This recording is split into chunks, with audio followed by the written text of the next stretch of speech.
Nagkatalbugan na ang 25 kalahok ng Miss 100 Islands 2023 sa media presentation kahapon. Deep inside, I am so ready for my greatest right to become a queen. Buong kumpiyansa nilang ipinakilala ang kanilang mga sarili at ang isla ng 100 Islands na kanilang kinakatawan. Queen, fresh, bold, fierce, everyone staring at me. I shine from within, shine and reach my dream to stay.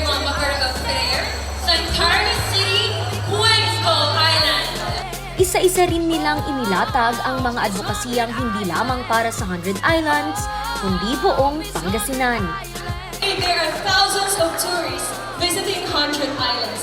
And as the gem of our beloved province, Pangasinan, it is our responsibility to follow clean as you go. Let's go 100 Islands! Apply Playgo! As a founder of Project Aral Foundation, I believe that inspire action, motivate action. That's why small change can be life-changing. Together we can overcome. And Alaminos bright head high, I will Sa kauna-unahang pagkakataon kasi, hindi na lamang mula sa Alaminos ang mga kalahok, kundi mula sa iba't ibang mga bayan at lungsod sa Pangasinan. I'll stand the crowd and say I'm a beauty queen, fresh, bold.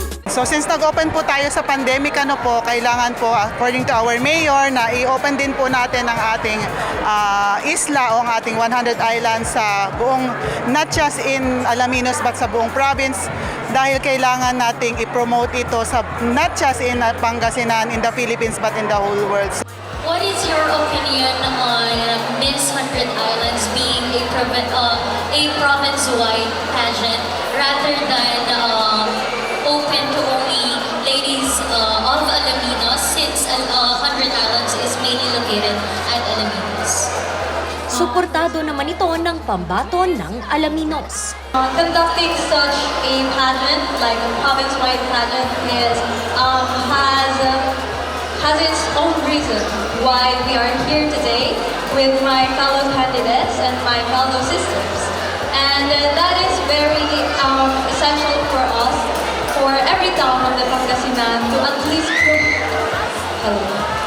promote the 100 Islands, not just only me as an Alaminian, but also to other girls up there. Sa media presentation na naganap, sinagot ng mga kandidata ang mga katanungan ng 12 miyembro ng media. Ang Miss 100 Islands Coronation Night ay gaganapin sa March 11. Buong buwan naman ng Marso, ipagdiriwang sa Alaminos ang 100 Islands Festival 2023 na mapupuno ng iba't ibang programa at kompetisyon. Randy Guzman para sa Luzon Headlines.